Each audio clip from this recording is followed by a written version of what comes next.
Bismillahirrahmanirrahim. Assalamualaikum warahmatullahi wabarakatuh.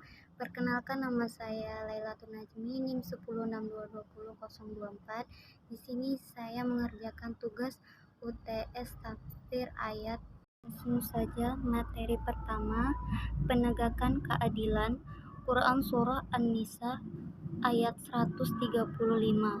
Ya ayyuhallazina amanu kunu qawamina bil qisti syuhada lillahi law ala anfusikum awil walidaini wa aqrabina in yakunu ghaniya law fakirallahu awlam biha fala tattabi'u hawa anta adilu fa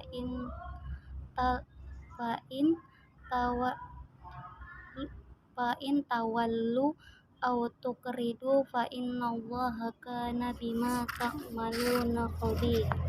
Artinya, wahai orang-orang yang beriman, jadilah kamu orang yang benar-benar penegak keadilan, menjadi saksi karena Allah biarpun terhadap dirimu sendiri atau ibu, bapak, dan kaum kerabatmu.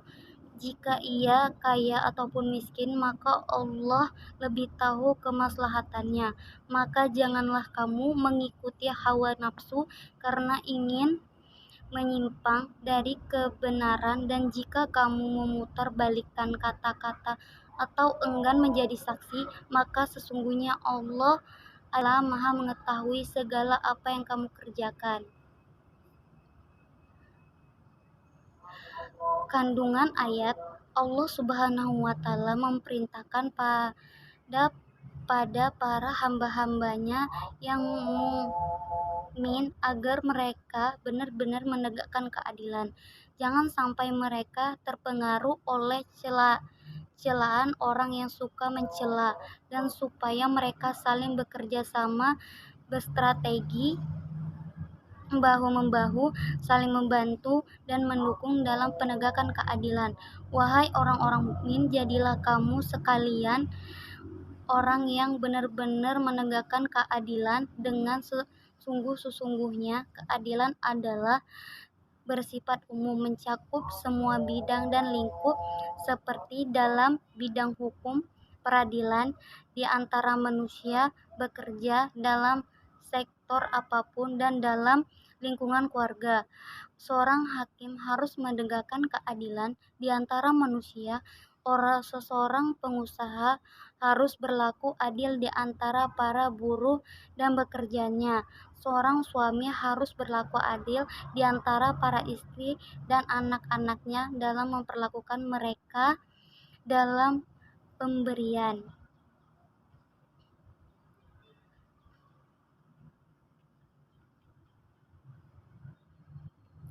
Lanjut materi yang kedua. Bismillahirrahmanirrahim. Judulnya itu Negeri Ideal. Quran surah An-Nahl ayat 112. Bismillahirrahmanirrahim. Wadaraballahu masalah qaryah kanat aminatan mutmainnatan ya'tiha rizquha ragadan min kulli makani fakafarat bi anna innallaha fa'azaqaha Allahu libasa ju'i wa khawfin bima kanu yasnaun. Laqad ja'akum rasulun minkum fakadzabuha fa'azahumul azabu wa hum zalimun. Artinya, dan Allah telah membuat sesuatu perumpamaan dengan sebuah negeri yang dahulu aman lagi tentram, rezekinya datang kepada melimpah ruah dari segenap tempat, tetapi penduduknya mengingkar nikmat-nikmat Allah. Karena itu Allah merasakan kepada mereka pakaian kelaparan dan kekuatan disebabkan apa yang telah mereka perbuat. Dan sesungguhnya telah datang kepada mereka seorang rasul dari kalangan mereka sendiri, tapi mereka menciptakannya, karena itu mereka ditimpa azab dan mereka adalah orang yang zalim. Quran Surah An-Nahl ayat 112 sampai 113. Pesan ayat Quran Surah An-Nahl ayat 112 sampai 113 menunjukkan kewajiban beriman kepada Allah Subhanahu wa taala dan para rasul, hanya beribadah menyembah kepadanya semata, bersyukur kepadanya atas semua nikmatnya yang melimpah. Azab Allah pasti menimpa setiap orang yang kafir kepada Allah Subhanahu wa taala dan durhaka kepadanya serta mengingkar nikmatnya kepada dirinya. Tidak ada kezaliman yang lebih besar dari kezaliman, kekafiran, dan kedurhakaan terhadap Allah Subhanahu wa taala.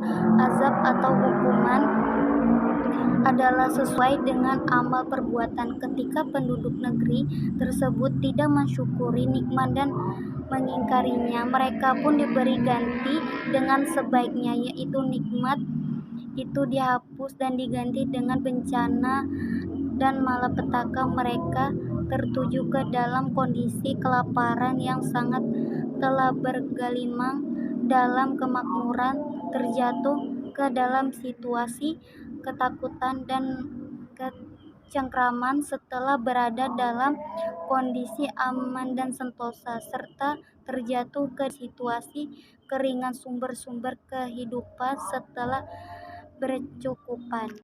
Lanjut materi ketiga, persamaan. Surah Al-Hujurat ayat 13. Bismillahirrahmanirrahim. Ya ayyuhan nasu inna khalaqnakum min zakari wal unsa wa ja'alnakum syu'uban wa qabaila lita'arafu.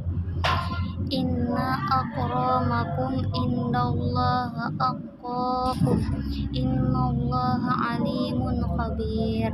Artinya, wahai manusia, sesungguhnya kami telah menciptakan kamu dari seorang laki-laki dan perempuan. Kemudian kami menjadikan kamu berbangsa-bangsa dan bersuku-suku agar kamu saling mengenal. Sesungguhnya yang paling mulia di antara kamu di sisi Allah adalah orang yang paling bertakwa. Sesungguhnya Allah Maha Mengetahui lagi Maha Teliti. Pesan ayat kandungan ayat 13 menjelaskan 3 hal: persamaan, saling mengenal antara komunikasi masyarakat, dan tolok ukur kemuliaan seorang berdasarkan ketakwaan dan amal soleh. Manusia sama seperti gigi sihir dalam asal-usul mereka, sebab mereka berasal dari bapak dan ibu yang satu. Demikian juga dalam hak dan kewajiban hukum. Ini adalah asas-asas demokrasi yang benar. Allah Subhanahu wa taala menerangkan bahwa Dia menciptakan makhluk dari sepasang laki-laki, bapak dan perempuan ibu. Seandainya Dia berhak dari kekuasaan menciptakan mereka tanpa dari sepasang laki-laki dan perempuan seperti menciptakan Adam, atau tanpa laki-laki seperti menciptakan Isa, atau tanpa perempuan seperti menciptakan Hawa. Mengenai masalah paling mengenal, Allah Subhanahu wa taala menciptakan makhluk bernasab dan bermusyawarahan, hubungan keluarga yang muncul dari satu perkawinan bersuku-suku dan bangsa-bangsa dengan tujuan supaya saling mengenali, menjalani hubungan dan bekerja sama, bukan saling acuh dan saling menjauhi, musuh, mencela, menghina, dan gibah yang semuanya bisa menyeret kepada perselisihan di perseteruan. Tidak pula untuk saling membanggakan nasab, etis, dan ras, karena semua itu adalah bentuk-bentuk pertimbangan nilai dan tolak ukur yang keliru yang bertentangan dengan prinsip persatuan dan persamaan asal-usul mereka. Terima kasih. Assalamualaikum warahmatullahi wabarakatuh.